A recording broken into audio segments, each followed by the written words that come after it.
What's up, guys? Max here, back with another episode of the ScuttleButt Show. I hope you're all doing well today. It's Thursday out here in Okinawa, Japan, Wednesday back in the United States. What's up to Mudrock, Game Hopes, Eric, Rachel, Nuggets, Ebo? We've got Andrew in the house. I hope you guys are all doing really well out there, whatever you're up to today. Thank you for joining me here. I wanted to say, let me address a couple things in the chat really quick. I did that interview with, you know him as Regal, in the chat here, his podcast, Midnight Chow. His name is Kyle. He's one of the guys who was in Red Platoon at the Battle of Cop Keating, the movie The Outpost. He was one of the guests on my show when we did that interview with The Outpost, the story of Red Platoon as told by those who were there. If you have seen that 3-part episode on the channel. What's up, Audra? Just checked in. Thanks for checking in. And we did that interview, and it was great. It was a really good time, a really good conversation. So his episode of the podcast over at his channel, Midnight Chow, will be up soon. We've got, Ebo. I have not checked out those interviews yet. It's on my list, but that list is super long. So just, no disrespect towards you or nothing like that. I don't mean to keep blowing you off, but I got to get to it whenever I get to it. We've got some news. Let me hit this real quick because we got a lot to talk about. So some news really quick. Over on Patreon, you can now see, I wouldn't call it a trailer, but you can now see a little bit about that secret project I've been working on. The reason that there was no show yesterday, I posted a video. It's a little teaser. It's just a teaser of what that project is, and it's available on Patreon right now for patrons at any level. Can go watch that right now, and I'd love to hear what you guys think about it. We did that story the other day about that sailor, Petty Officer French, and that video has got a lot of people talking. A lot of people have hit me up saying, hey, that was great. What's up, Chris, in the chat? That was great and that they want more stuff like that. So more stuff like that to come for sure. I love sharing stories like that with you guys. It is very important to me that I do so. We've got an insane show today. We've got some people have died. So we're going to talk about that, unfortunately. We've got a local Marine who's trying to raise awareness for veteran suicide. And hang on, I'm getting some errors up here on my stream. I hope the stream's not freezing. Hang on. Are you guys hearing me? Are you guys seeing me? I'm getting some errors over here on the stream. There's something wrong with the internets. Hang on. Are you guys hearing me okay? Can I get a radio check out there, a comm check? Let's see. I think we might have froze for a second, but maybe we're good now. YouTube's giving me the word that the status is not great, but hey, I'm going to keep going. And we'll see what happens. What's up, Robert Sweetman? What's up, Rob Sweetman in the chat? God bless French. Yes, true story. Let's see. You cut out pretty bad twice. Okay, I hope I'm back now. Let's see. Hopefully I'm back now, and we'll keep going and see what happens. Hopefully it was just that one time. It is bad weather today. Okay, smooth for the last 20 seconds. Dave Cool, you're choppy. Dave Cool, what's up? Welcome to the chat, my good friend Dave Cool. Stream buffering a bit, but you're stable right now. Thank you. Got it. Thank you, guys. Appreciate it. Good check. Lima Charlie, I have you guys the same. All right, cool. I appreciate the feedback. That's awesome. It's cool. So we've got a story. We're going to end the show today with a story that is pretty controversial. And I'm really curious what you guys think about it. It is, so what I was saying was there's bad weather, so I don't know if maybe that's affecting the internet out here. So I feel like whenever we have bad storms, the internet kind of gets jacked up out here. I don't even know how that's possible, but that always seems to be the case. We've got a story at the end of the show today that is kind of crazy. I don't know. I really don't know what I think about it. I mean, I could go either way. I could go either way. I know I always say that. I could go either way. This story is going to be, I know it's going to split the room. Okay, so we're going to get to that at the end. I'm going to try to get to it as quickly as possible because we didn't have the show yesterday. And so much happened. I'm not even going to talk about the Iranian ship stuff. I'm not even going to get to that. I mean, that stuff happens all the time. It's hardly news to me. It's a little bit news, but maybe we'll talk about that tomorrow. Anyway, I'm babbling on, and we got to get to the story. So let's get to the very first story here. Let's get through the first couple stories. An Army soldier died in Kuwait, on deployment in Kuwait. And the Army has identified this reserve soldier. And, I want to talk about this because I actually have a couple things to say about this. And this will be a good opportunity for me to open the conversation up about couple things about this soldier who died. It's kind of weird, a weird story. Army identifies reserve soldier found dead in Kuwait. The Army on Wednesday identified the reserve soldier who was found dead Monday while serving in Kuwait. His name is Staff Sergeant Christopher Pantos. He was 55 years old. Found dead living in his quarters at Ali Al Salim Air Base. He might have died of a heart attack or something like that. So one thing that I want to point out about this, Pantos, who's a native of Richmond, Virginia, was assigned to the Army Reserve's 55th Sustainment Brigade at Fort Belvoir, Virginia, and was serving with the 377th Theater Sustainment Command. He was a sergeant who was posthumously promoted to staff sergeant after his death, so that just immediately happened. And he had served since 2007 and deployed to Afghanistan for 11 months in 2011. He's been awarded some Army Commendation Medal, Army Achievement Medal. He's got the Overseas Service Ribbon. I don't see a Combat Action Ribbon on there, but he's still deployed to Afghanistan for 11 months, so good on him. Now, the thing I want to talk about here is it's not uncommon to see a soldier who's in the reserves who's old, freaking old. And this guy, 55 years old, serving in the reserves as a sergeant in the Army. And he is a mailman in his civilian job, a mailman. So he worked for the post office. I've actually known a bunch of postal service employees, mailmen and women, who are in the military reserves.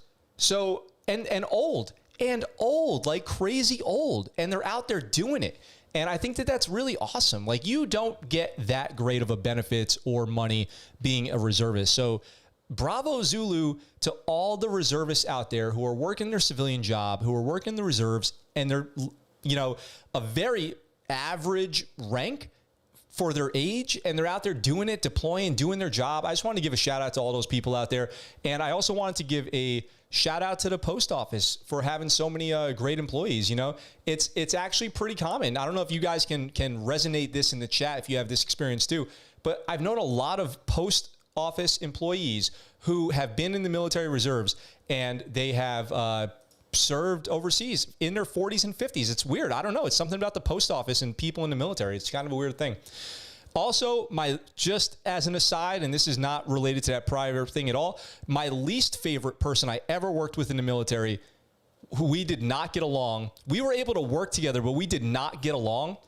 He was a mailman too, but he was a douche, and I did not like him very much. That was for my IA deployment in Afghanistan, 2009. So let's see, Dave Cool. I can't believe Dave Cool's in the chat. It's just great to see your face out there. Who was the oldest reservist I met? That's a great question. The oldest reservist I met was probably in their 60s. And it was a doctor. So this is, I've worked with a lot of people, a good number of people, probably a couple dozen people who were in their 50s who were in the reserves. But I worked alongside a guy. Dave Cool was there. Actually, Dave Cool was there with me in Afghanistan. And there was a doctor on that base who came out there for a little while. He was an Army doctor, and he was like a colonel. And I'm pretty confident he was a reservist, if my memory is correct. And I think he was like almost probably 70. He looked really old, like definitely in his 60s. Dave, do you remember that? He would be on the elliptical in the gym, if you can vouch for that. So let's see. Justin says you add your federal service time, and bumps up your retirement. That's really true. That's true. You get higher retirement points if you are a reservist and working for a federal job. Good point. Andrew says there is a dude, Ortho in Golan. Yep, the Ortho dude in Golan. That's right, Dave. That's exactly who I'm talking about. There's a dude in my unit who enlisted in the Guard in 1991. My dad enlisted in 1983. Damn. So yes, the guy has served for 30 years this year. Wow, good for him. Bravo Zulu for that dude in your unit. And we covered a story a couple days ago about a guy who was getting ready to retire from the Army. It was like a couple weeks ago, and he was like in his 60s or something like that. He had been in Vietnam and Afghanistan. Kind of crazy. Yeah, Dave, thanks for backing me up on that one. Hey, little side. By the way, guys, Patreon is open for business. Patreon.com. Link in the description down below if you want to support this channel in some other way than just viewing it. If you have a couple extra bucks and you feel like this content is worth it, Patreon's a great way to support the channel. If you do join as an elite patron, I'll send you a free t-shirt on your second month. And I'm getting ready to send those t-shirts out in about a day. So I'm really excited for all the new new members of Patreon who get their t-shirts next week.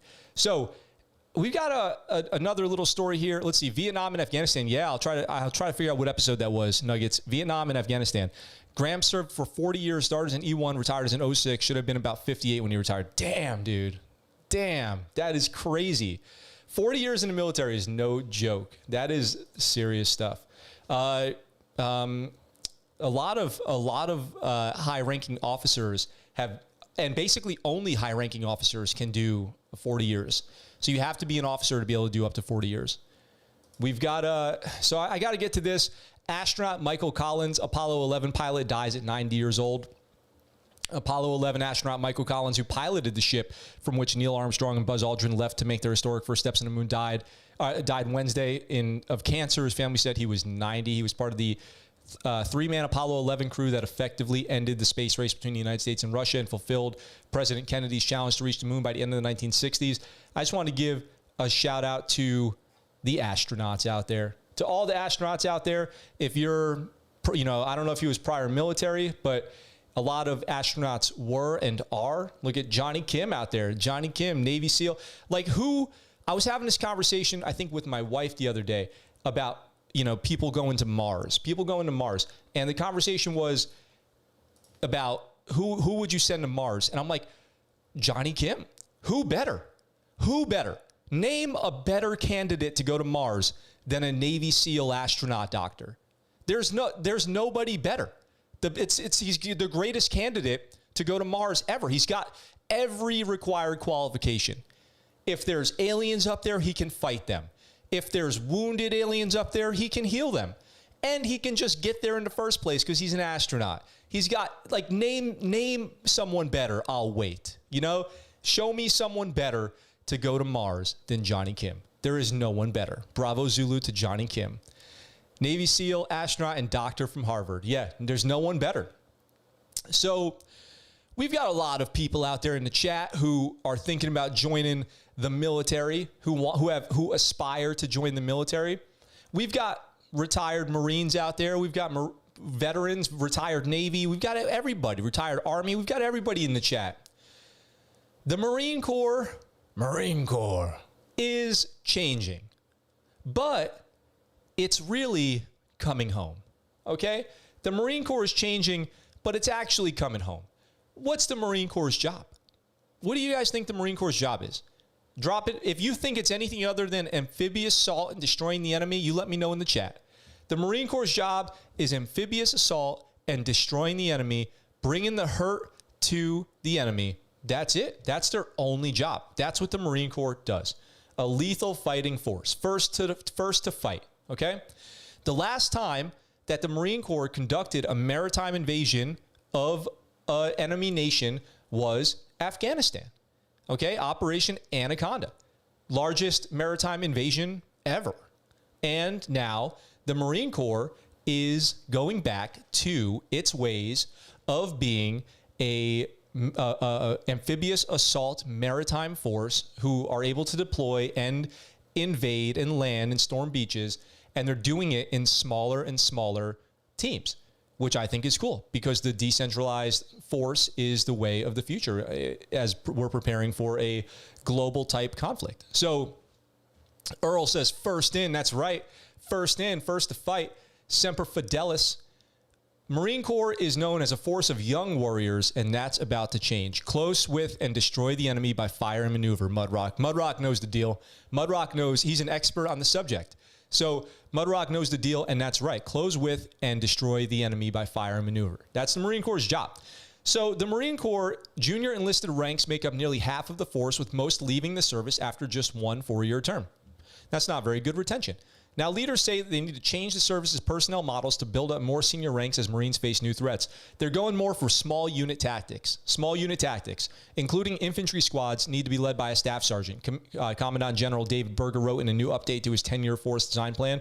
What do you guys think about General Berger? I think he's doing a good job. Every story that we cover on him makes it seem like he's doing a pretty good job. Putting staff NCOs in those roles will be a big cultural change for the service, which pushes leadership and decision-making far down the chain of command. Marine leaders will develop options for improving and sustaining the quality, maturity, and experience of small unit leader tactical skills and decision-making, along with a pathway toward ensuring each squad or small unit within the infantry and reconnaissance communities is led by a staff sergeant. So he's not reducing, but restructuring these units where the highest ranking NCO is going to be the staff sergeant who's in charge of a squad, and that squad is, capable of doing all kinds of cool stuff. And then they have, you decentralize leadership and allow these people to go make tactical decisions and have some freedom of maneuver as they see fit. I think that's great. Corporals and sergeants currently lead infantry squads. The change is one of many facing Marine Corps as the service reorganizes for a possible fight with China. But what can you do? So they go on to say that you can't rush leadership and you can't rush experience, which is very true. So how do you retain experience? How do you retain talent and promote smartly from within and get the right staff sergeants to the right place, which also lends to the question of where does experience come from anymore? How many Marines have experience? Because then if you joined the Marines from 2014 through present in combat MOS, there's a really good chance you've never been deployed or seen combat. There's a really good chance. Really good chance. So if we're looking at retention to staff sergeant, I would think my instincts tell me that anybody with a lot of experience downrange is now either already promoted beyond staff sergeant or out of the Marine Corps. So how are they going to get to this point? And that's what the story goes on to say, the challenges. And they don't exactly have an answer either. They talk about what it would cost to retain a person versus a junior person. And let's see, the Marine Corps is planning to drop 10,000 people by 2030 to reach an end strength of about 174,000. By the way, the Marine Corps, the smallest branch, the least amount of people in the Marine Corps. A quarter of first-year Marines currently re-enlist each year. That means on average 20,000 junior Marines leave the Corps annually. That's a lot. The problem you have as a commander is telling them, sorry, you have to go home because we have too many that want to stay for the current model, he said. And that's crazy. The Navy, I've talked about this on the show before. The Navy did this. So what do you guys think? Is that a good way to restructure the Marine Corps? Should leadership be staff sergeant level down, or do people need higher level leaderships? And where is this leadership even going to come from? Where is this talent going to come from when we don't have any conflict going on right now? Afghanistan is the training ground right now. Afghanistan is just the real world training scenario for combat experience. People having experience getting shot at. So we'll see. God, I can't wait to get to the next story. So what do you guys think? Is that the right way to do it, or is that not a good way to do it? I think it's always a shame when they downsize the military and they send home good people. The Navy did that, and that was heartbreaking. I almost got out of the Navy in protest of this program called PTS and ERB. It was so sad. They were kicking people out, great sailors. They were kicking out great sailors, sending them home. Sorry, you got to go. Thanks for your service. Beat it. Sorry. Good luck. Here's $25,000. Have a good rest of your life. No retirement, no medical, nothing. Kicked them out. Thousands of people. It was brutal. So that's always sad to see too. Let's see what's going on here in the comments.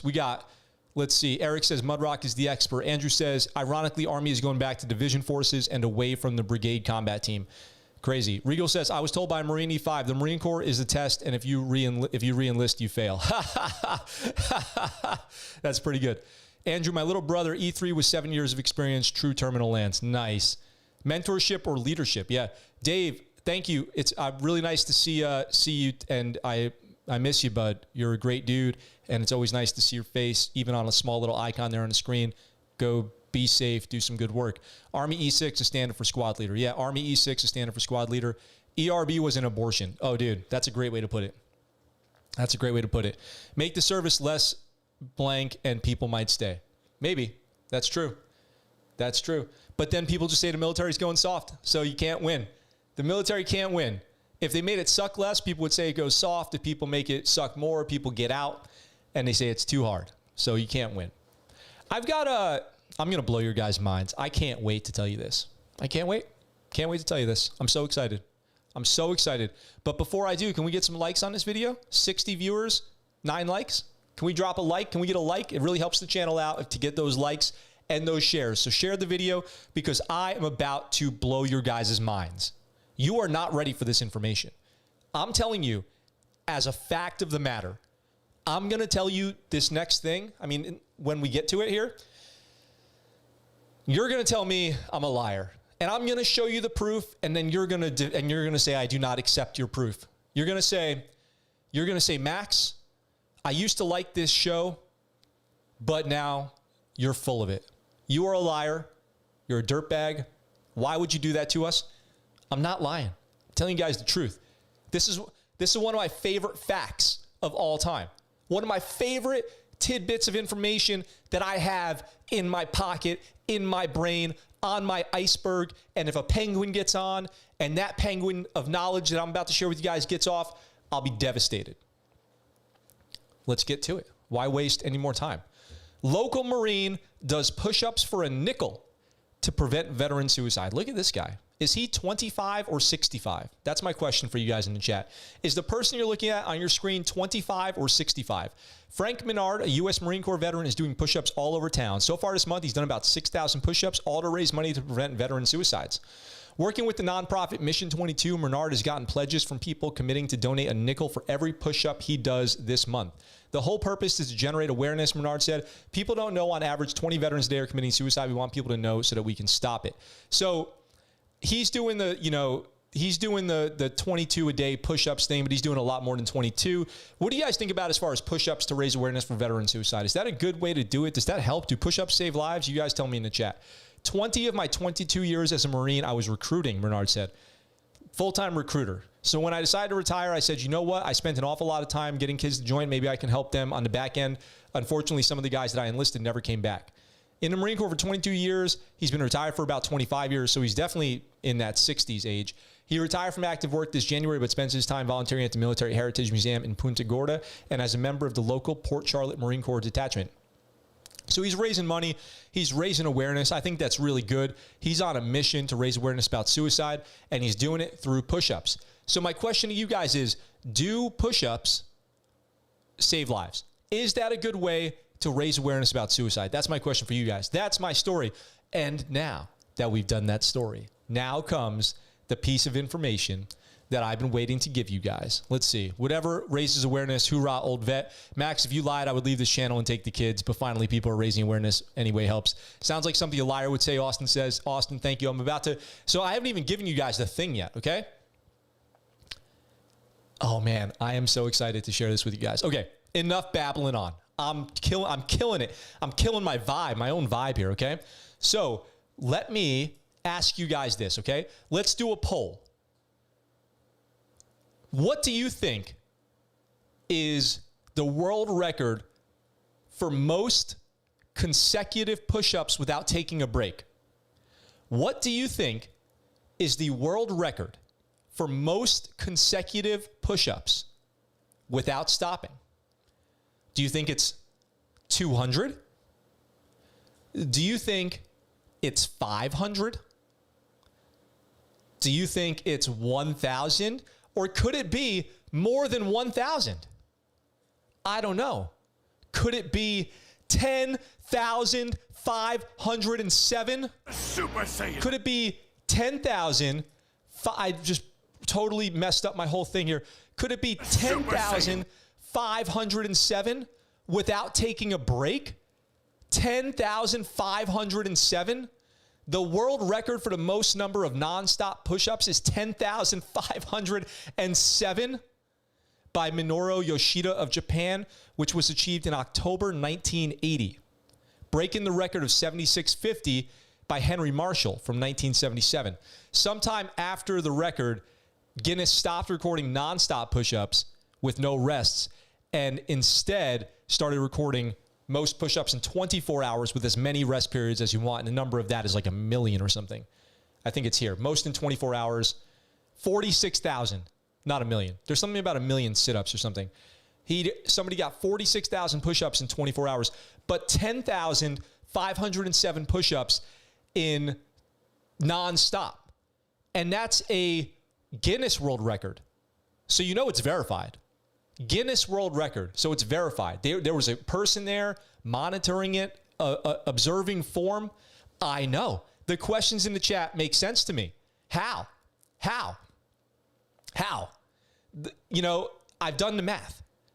If you did 1 push-up per second, it would take over 3 hours of non-stop push-ups. How? I don't know. The only thing that I can think is that this person lived on their arms, like just did their whole life in a handstand walk or something, because there's no way your legs, you know, are constantly under tension, right? You can walk, you know, 1,000 miles, but you're not always just being on your arms for that long seems impossible. It's hours. Imagine the cardio. What's his plan score? Somebody said he's going for a Social Security card. What are the standard of push-ups? The only thing I can say about the standard of push-ups is that his PRT score, got it. The only thing I can say about the standard of push-ups is it's a Guinness World Record. So it's got to be legit enough to be a Guinness World Record. The most push-ups in a minute, 199. The most push-ups in 30 seconds, 53, which doesn't make sense. How can the number for 1 minute be 4 times the number for 30 seconds? Does that make any sense? I've got questions. Most push-ups in an hour, 2919. Think about that. The most push-ups in an hour is 2,900, and this guy did over nearly 4 times that. Nearly 4 times as many. Does that mean it took 4 hours? Like, how does this work? It's not human. It's totally crazy. I've seen 135 in 2 minutes, Navy standard. Whoa, go easy. Navy push-ups count. Navy push-ups count. Navy push-ups are fine. Relax. I always have to tell people I'm doing Navy push-ups. Forget it. So this world record you guys can look this stuff up, okay? You don't have to take me at my word and then forget about it. You guys can look this stuff up. 10,507 is the world record for push-ups. It makes no sense. It makes literally no sense. So does Guinness say how long it took? I just pulled up that one article there. I think I've seen it before, but that article was not from Guinness. It's just another article referencing how those awards are. But let's see. Chief push-ups don't count. He's a superhuman mutant. Yeah, totally. I don't know how long it took. Somebody could probably find that in Google and let us know. Let's see. I'm going to skip a story over here. We got time.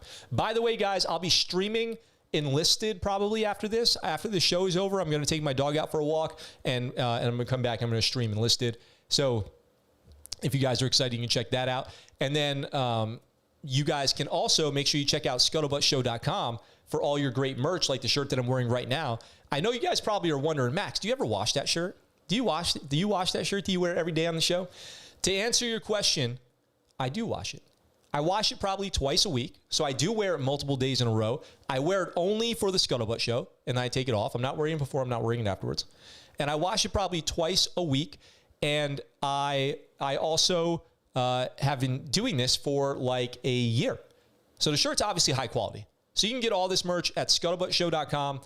Soon to be thescuttlebuttshow.com as soon as like my website goes through whatever becomes available to me. I don't know. Hooray, I got the website. Got my website back. Bought it back from those hacker bastards up in Canada. So we've got a couple more stories to get to. And then the one at the end here that I don't know what I think about. I need you guys' help to help me understand my own thoughts on this story. But we've got Command Master Chief resigns at Coast. Rachel says shirts are the best quality. Thank you, Rachel. I'm glad you're enjoying your shirt from that you got because you're on Patreon. So those shirts are real. Those free shirts are real. If you join Patreon, you will get one. Command Master Chief resigns at Coast Guard Academy. Investigation underway.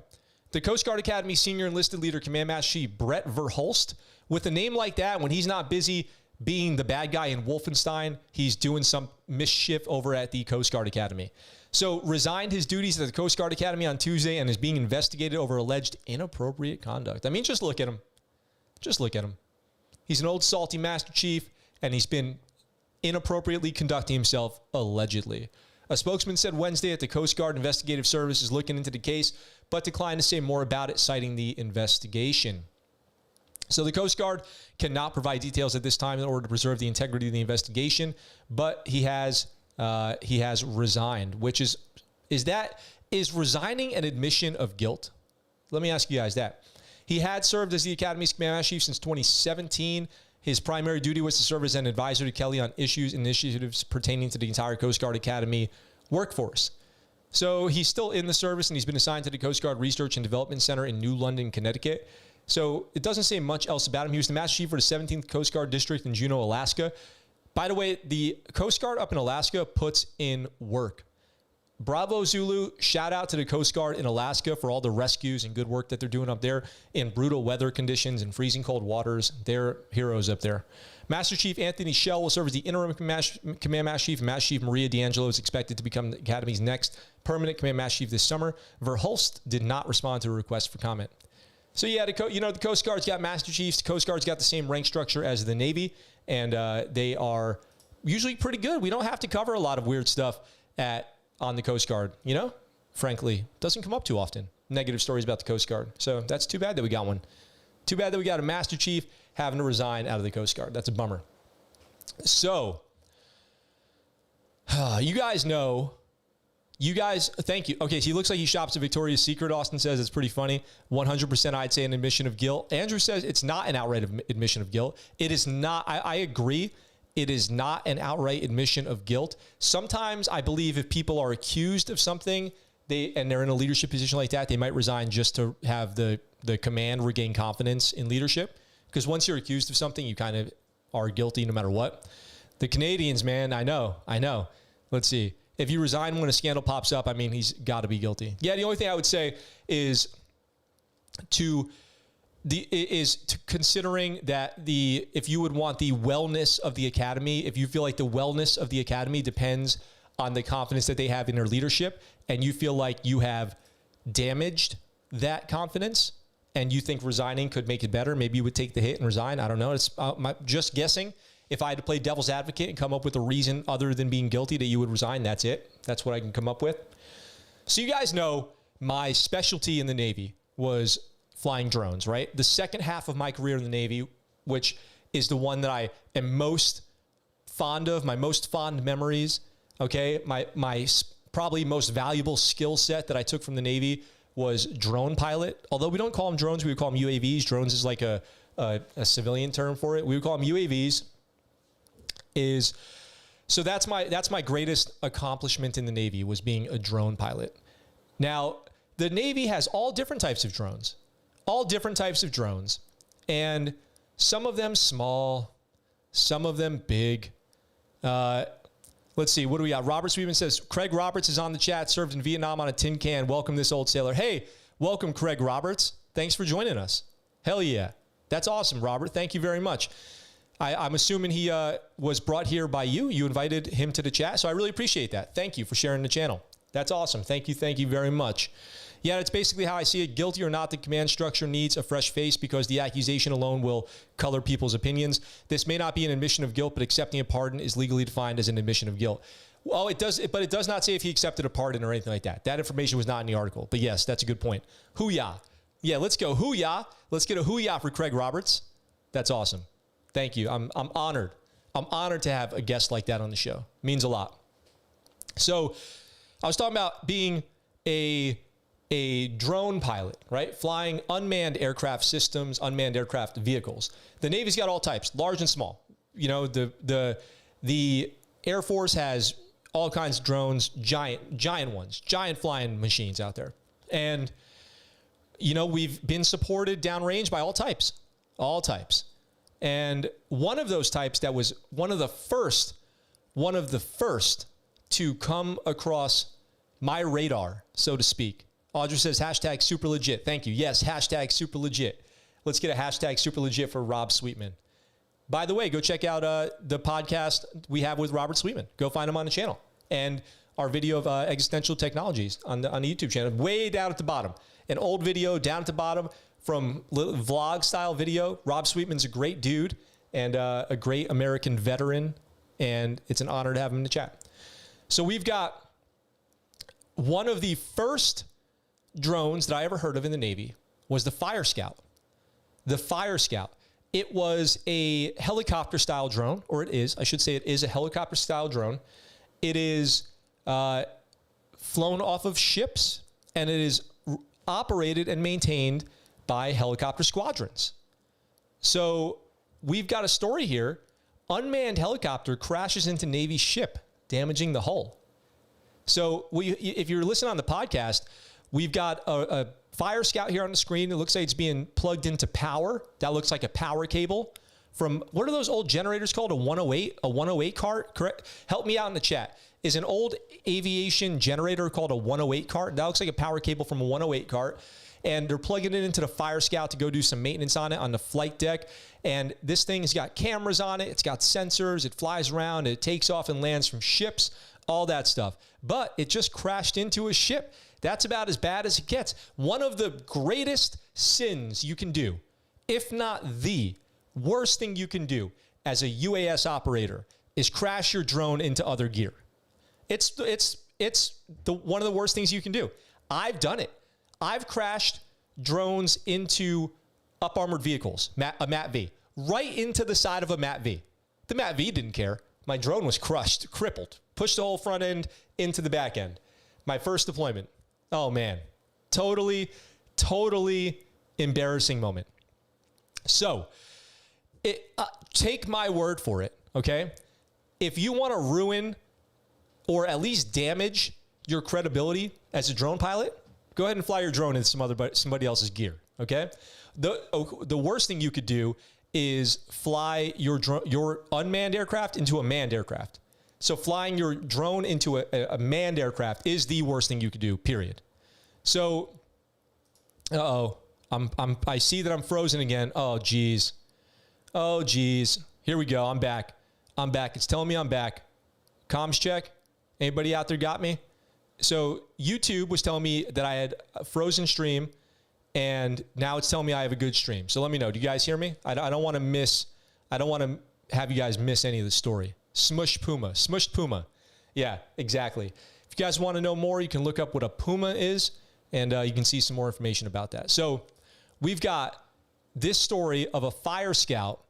Sorry if the stream froze there. Bad weather in Okinawa means bad internet service out here. So I don't know the deal with that. So we've got a Fire Scout crashed into a ship. Thank you, Nuggets. It seems like it's all good. It seems like it's okay. Flew my Puma into our swimming pool at the FOB in Haditha. Nice. Sick. Nice. 5x5. Good to go. Okay, thanks, guys. Internet is sucky, but it's all good now. I never lost you this time. Oh, nice. Video freezes intermittently. Okay, cool. So we're hanging in there. No one was injured when the 31-foot MQ-8B Fire Scout struck the hull of the USS Charleston shortly after the helicopter took off from San Diego-based littoral combat ship 3:40 p.m. on Monday. The ship's safety net was damaged, as was an area above the waterline, which is where the ship sits in the water in a normal sea state. The cause of the crash is under investigation. The Navy declined to give further details or specify where the incident occurred or how long the deployment will be. That's not good. Crashing your Earl of Silence in the house. What's up? Crashing an aircraft into a ship obviously could do catastrophic damage. If you crash into an area below the waterline, then you could flood compartments of the ship, causing major damage. Then you've got damage control underway, dogging down doors, shoring up bulkheads, and you got to take your ship in to the dry decks for maintenance, potentially ending your deployment early. So luckily, that's not what happened. Now, there are safety nets around ships at different places. So they'll have a safety net over certain areas. So it sounds like this thing hit the net, probably got tangled up in it a little bit, or the rotors destroyed the net, and then it hit the ship and damaged the hull. But no one was injured. That's the most important thing. Does it say if that Fire Scout, then I'm sure it crashed into the water. No, it says the ship was able to continue operations, but I'm assuming the Fire Scout went in the ocean. Had to have. So the Fire Scout must have gone into the ocean, and the ship was okay, and the ship's able to continue its deployment. So That's just crazy. Drones are crazy. UASs are crazy. It's a crazy thing to fly them. And when an incident happens, that's not good. You don't want to be a part of that. So we've got, have you guys, let me ask you this. Have you ever seen a Fire Scout in person? But do you fly a Fire Scout? I thought you upload a mission plan and it flies autonomously. Justin, I have to say I don't know the answer to that, but I will say I'm guessing there is zero chance that there is no way to manually take control and fly it. That's what I'm going to say. There must be a way for a person to take control and fly it. That's what I'm going to go with. I'm sure it takes off and lands basically autonomously. I'm sure it's very, very, very automated, but there has got to be a way to pilot it manually. Got to be. Because, for example, what if it loses GPS? So if GPS fails, it's law. It's a law that there has to be a way to fly it manually. Like there's no way it's fully autonomous and there's no manual pilot. So I'm sure there's always, I'm gonna say I'm highly confident that there is always a trained pilot on station that can take control of it and ways to fly it via sensors and cameras and stuff. There's just no way it's not. There's just no way that it's not that. So, and if anybody knows for sure, drop it in the chat and let me know. Now here's the story. Here's the story of the day, okay? Here's the one that I really want to tell you guys about. Yes, but there are EP situations of manual mode. Yes, okay, totally. Earl says Davy Jones's locker for sure, for sure. I'm sure that that's 100% accurate. And also, yes, when you're in an emergency, there's got to be ways to take control of it manually. So, because you got to avoid people and property, right? People and property. So, here's the story of the day, okay? Story of the day, and I don't know what I think about it. I really need your guys' input here because I don't know what I think about this story of the day. All right, let's get right into it. Let's not play around. ScuttleButtShow.com, Patreon.com/ScuttleButt Show, by the way. Tragic drowning of San Diego Marine leads to lawsuit for benefits. What's going on here? In 2019, unfortunately, tragically, and we covered this story on the show, the drowning death of Marine Master Sergeant Jeff Breyer off the San Diego coast has sparked a legal battle. Breyer drowned while trying to save 2 children caught in the rip current near San Diego. And we've covered other stories of military jumping into the ocean to rescue people who are caught in rip currents or bad waters. And this is sad. This part of the story is heartbreaking. At the time of his death, Jeff Breyer was a member of Headquarters Battalion Tactical Training Exercise Control Group in 29 Palms, California. I don't think I'm out of focus, Larry. I think my resolution is just low because of my internet quality over here. But if you guys can hear me okay, then that's probably what's most important right now. Breyer was out there that day to get married. Listen to this. So Breyer and his wife did not have a marriage license prior to the ceremony. Jennifer Crowley, now Jennifer Breyer, maintains he was at the beach that day for their wedding ceremony. Oh, golly. What could be, just when you think that story couldn't have gotten sadder and more heartbreaking, he was there to get married that day. I mean, unthinkable. And he jumped in to unknown ocean conditions to save 2 kids.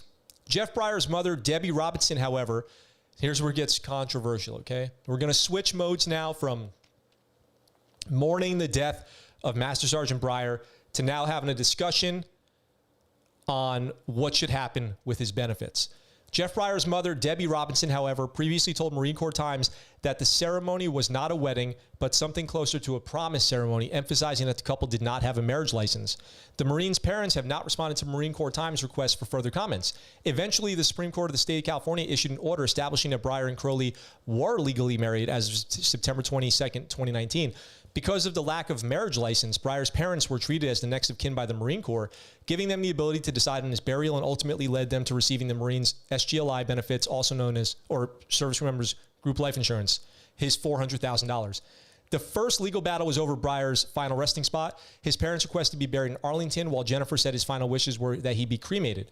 He was eventually cremated, and his ashes were split between his parents and his widow, Jennifer Breyer told the Marine Corps. On March 19th, Jennifer Breyer filed a lawsuit against the Marine Corps attempting to claim the Marine's SGLI and have the Marine Corps enroll her into DEERS, Defense Enrollment Eligibility Reporting System. The Marine Corps unconstitutionally refused to recognize Mrs. Breyer as married to Mr. Breyer, the lawsuit reads. The Marine Corps refused to enter Mrs. Breyer into DEERS to certify and process her SGLI paperwork and to otherwise recognize her as Master Sergeant Breyer's spouse and afford her any of the benefits to which a military spouse is entitled, based on the conclusion that she and Master Sergeant Breyer were not married, is unconstitutional. The Marine Corps has no comment on the case due to pending litigation, and it's a unique case because outside of TSGLI, from traumatic injury protection, if you guys are familiar with that, you can have life insurance if you don't die, but you get so badly wounded that you can never work or earn money again. There's a payout for that. Christopher Brochu, a lawyer who represents service members who make insurance claims, told the Marine Corps Times on Thursday, most SGLI litigation involves Prudential, not the Marine Corps. Now they're suing the Marine Corps. So Jennifer claims that Master Sergeant Breyer encouraged her to stay at home and raise her kids as a stay-at-home mom under the conditions, that they had talked about for getting married. Now, because of that, she is broke and she got no SGLI. The parents got the SGLI. If she did have the money, she said she would use it to give it to her children. She is now living with one of her children who is married to a Marine. So her daughter, Miss Breyer's daughter, is old enough, an adult, is married to a Marine, and she's now living with them with her other children. So hopefully what they say is that they hope they'll take a look at it and say, yes, they're clearly married. We have no reason to not put her name into the system and recognize her as a spouse. And it can just be settled without having to go through anything else. The Marine Corps, somebody told the Marine Corps Times, the lawyer told the Marine Corps Times. So this article does not really clear up this question for me of, is there proof that what leads me to believe that they were clearly married? I didn't see the article present any evidence that they were clearly married. So what is the evidence of that? They say no reasonable person would suggest that they weren't married, but the parents dispute it, and the Marine Corps doesn't have a marriage license and had I'm assuming he never went to admin to get her put in DEERS, or else they would have done it then, which they also need a marriage license for. Like, you have to, here's the process. I got married last year, 2 years ago, 2019, January 2019, January 23rd, 2019. Huh? Husband points? What's up? So we got married.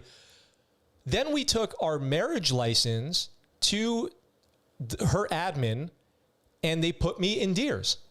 And they gave me what's called my privilege card. And I put it with my other ones. Tall, white, and handsome, I guess. Those are all privileges that I enjoy.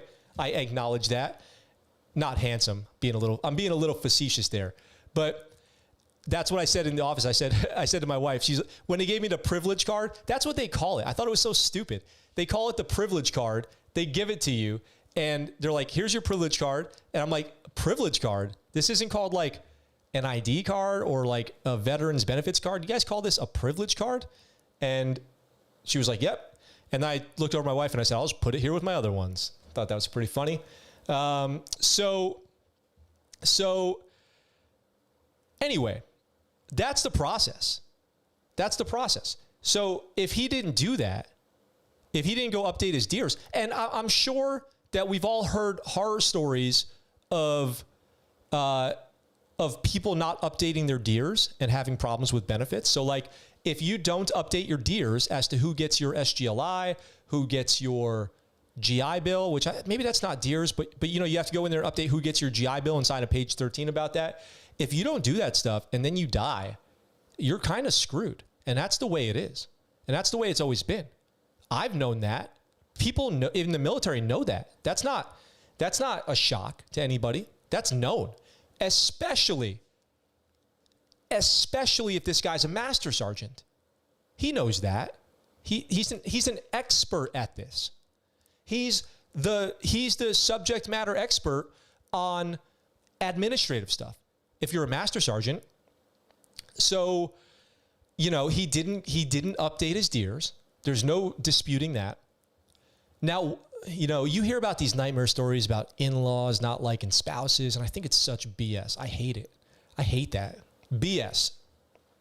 So maybe they're trying to, prevent the wife from getting the money because they don't like her. Maybe they don't like her. And so they want to prevent her from getting his benefits. They have some beef with her. But it's this article. What do you guys think? Eric says, well, I mean, if he didn't do that, then they aren't married. It's just that simple, I guess. Kind of sad, though. Andrew says, California does not have common law marriage, but will recognize common law marriage from other states. Does California have common law marriage? Says California Supreme Court says they were married. They were married. That's true. That's true. The California Supreme Court does acknowledge them as married on September 22nd, 2019. So that matters. Doesn't actually matter if you're enrolled in DEERS, though. But if you're not in DEERS, if you're not enrolled in DEERS, this is what I think. This is what I remember.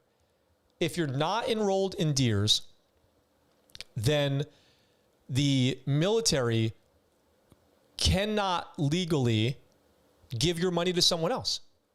Because you sign how percent to this person, 25% to that person. You have to go in there and update your page 2. In the Navy, it's called page 2. I don't know if it's the same thing in other branches. You go in there, you update your page 2. In a big part of that is updating your SGLI and saying who gets what amounts. Oh, hang on, we're frozen again. I'm showing frozen again. Oh, God. So if you don't go in there and do that, if you don't go in there and update it, then they won't give your money to somebody else because the military acknowledges your last request, your final wishes, right? That's your life insurance. So if he had in there 100% to his parents, that's what they're going to do. Regardless, even if you're married, because that's your life insurance money. You choose who that goes to. So even if you're married, you can allot that money to somebody else. You still have to go in there and update that part of the system too. So there's DEERS. If you're not in DEERS, you can't get any of your benefits. Okay, for starters.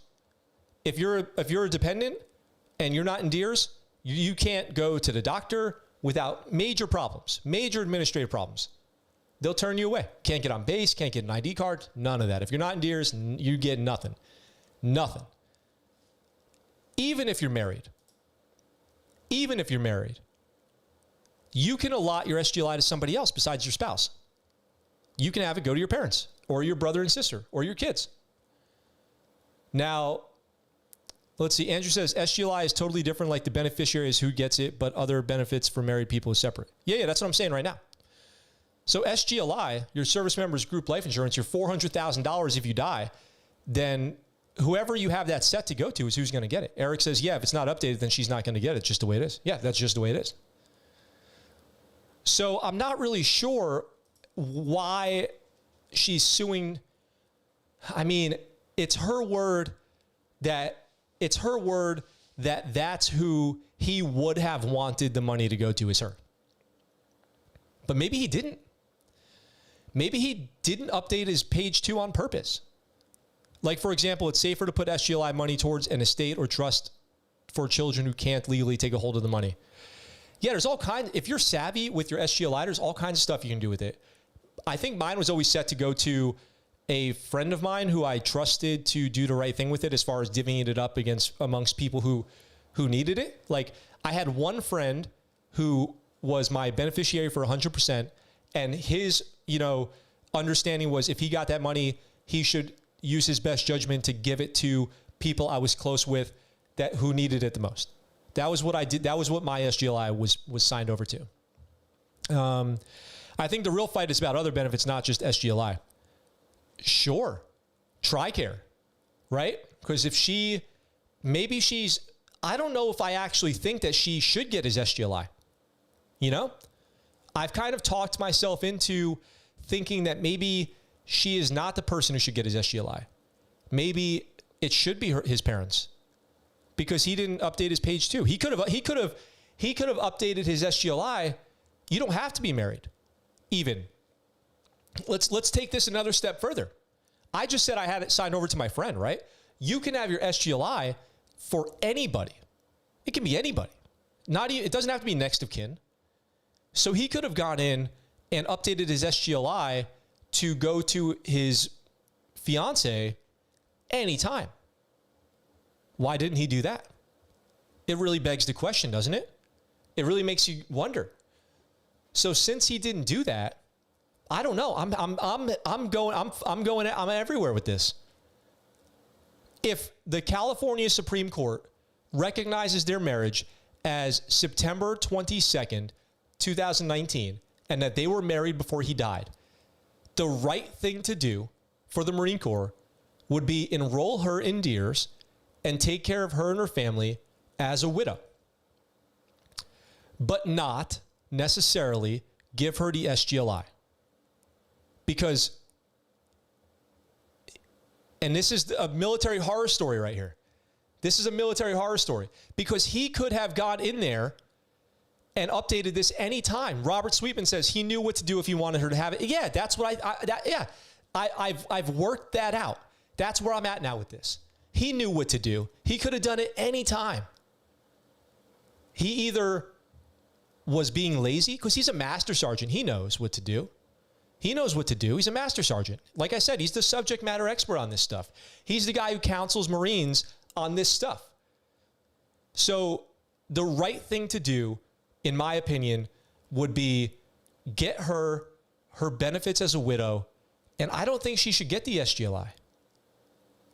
I don't think she should get it.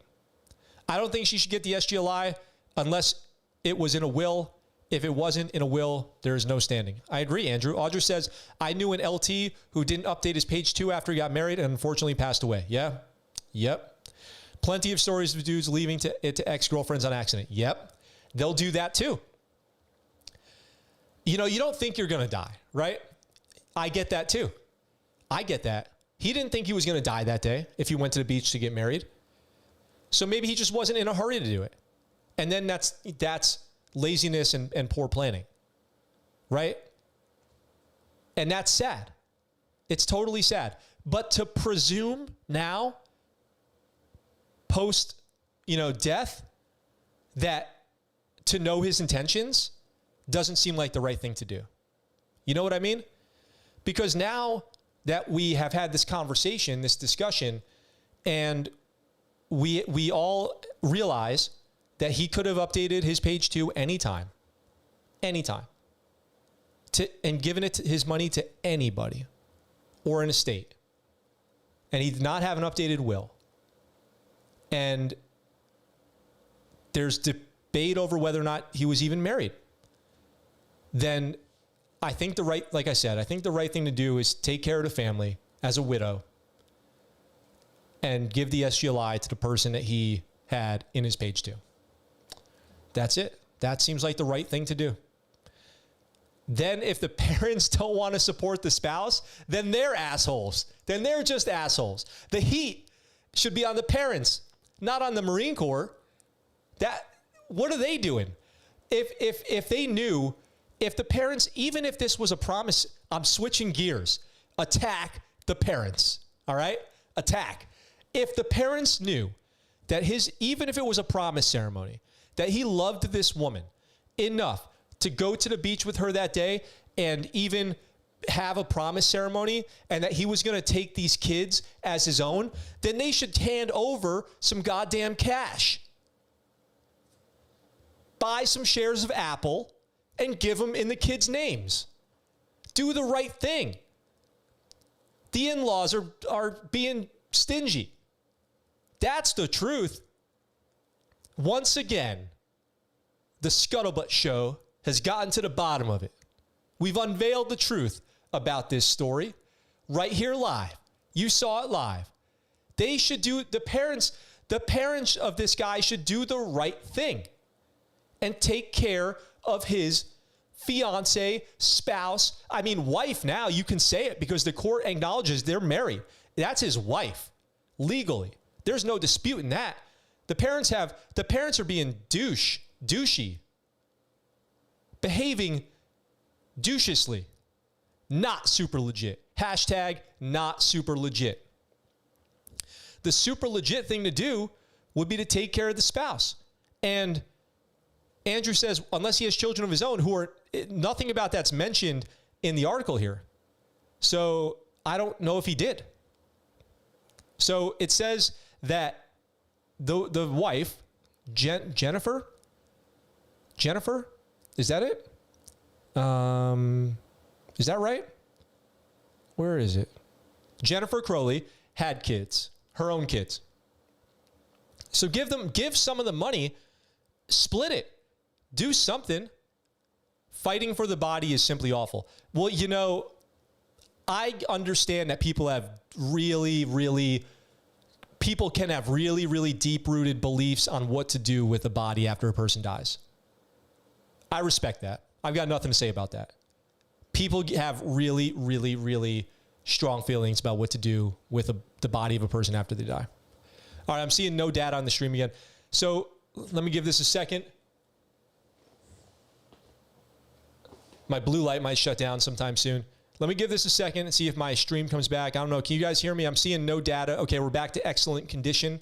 I see no data, good condition, or excellent condition on my end of the line here. So I'm checking my blue light. You guys got a nice up nostril shot, it looks like. Okay. That's the story of the day. I uncovered it. I got to the bottom of it. Don't worry. You can always come to the ScuttleButt Show for a reasonable opinion on things. And I'm going to take this time because I'm a ethical person. I stand by what I say. I try my best. And thanks to Justin in the chat, my friend Justin, called me out on something I posted on Instagram yesterday. And so I want to clear that up because I was wrong. Straight up, I was wrong.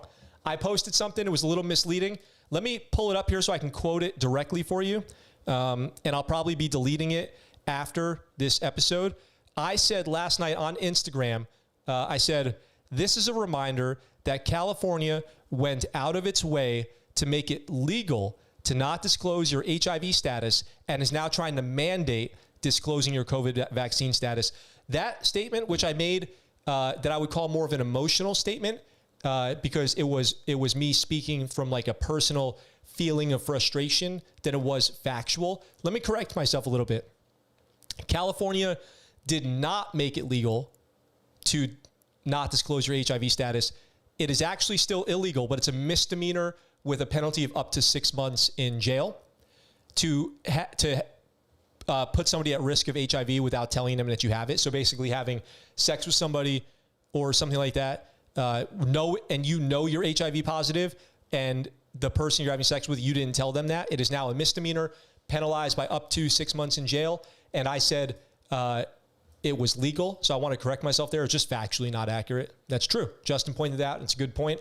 My reasoning behind that post in the first place was this, and I stand by this, is the same legislators who celebrated reducing the penalty for potentially spreading HIV now stigmatize not getting a COVID vaccine and potentially spreading COVID. It seems like a direct contradiction of self, right? So I am very frustrated when I see that stuff. I'm extremely frustrated when I see that stuff. It drives me totally insane. Because if you think about HIV, a far deadlier disease, far more stigmatized, or a far worse stigma associated with it, of people, whole families of people, whole generations of people turning their back on people with HIV who died horrible deaths with limited treatment, and all this stigma around HIV, and that exists to this day, even though you can have HIV and be undetectable and live a full life on one pill a day, and people still think HIV, like, get away from me, you're gross, you have HIV, all this stuff. And I'm afraid when I see the stigma being put on COVID of, if you don't want to get the vaccine, which I totally understand. Like, I respect people's choice to not get a vaccine, private citizens. I got it. I got my vaccine. And you know what? My heart was clicking afterwards. And apparently, I just saw this on Yahoo the other day, people after getting a COVID vaccine, 14 people have gotten myocarditis, which is a heart infection commonly associated with being infected with a virus, and it can cause heart attacks and heart disease. So, I had my own, like, damn it, did I get like a rare COVID reaction or something like that? I still think it was worth it to get it, okay? We got a virus going around, killing people, affecting the entire world, and there's a vaccine. The right thing to do seems to be get the vaccine, okay? That's my personal opinion, and I respect your personal opinion too. I'm not out here trying to tell people what to do or hate you for not doing it or anything like that. But when I see people in government trying to criminalize or, ruin the lives, dox people or whatever because they weren't wearing their mask correctly or because they don't want to get the vaccine or whatever, I get really frustrated. And those same people celebrate the destigmatizing of other diseases. Okay? Just seems hypocritical to me. But I do want to say I posted something on Instagram and it was wrong. Just as a fact of the matter, it was wrong. So I'll be deleting it just because it's not true. And I don't want to put out misinformation. So I appreciate being called out. And if you guys ever see me doing that, something like that, please call me out. Hey, Andrew Walsh with $5 super chat for ownership of mistakes. Thank you very much. Respect. Thank you. I appreciate that. It's the right thing to do, okay? To be humble, to have some humility, and own your mistakes publicly. It's the right thing to do. So if you guys ever see me doing that, I would really appreciate being called out on it so I can verify, okay? So I can verify that that's true, assess what I said, and if I feel like it's true and I was wrong, I'll correct myself. I have no problem with that whatsoever, okay? So I do appreciate that. And Andrew, I really appreciate you with that super chat. I guess I'm going to have to start making way more mistakes and then owning up to them on the show, okay? That's my new strategy for the ScuttleButt Show.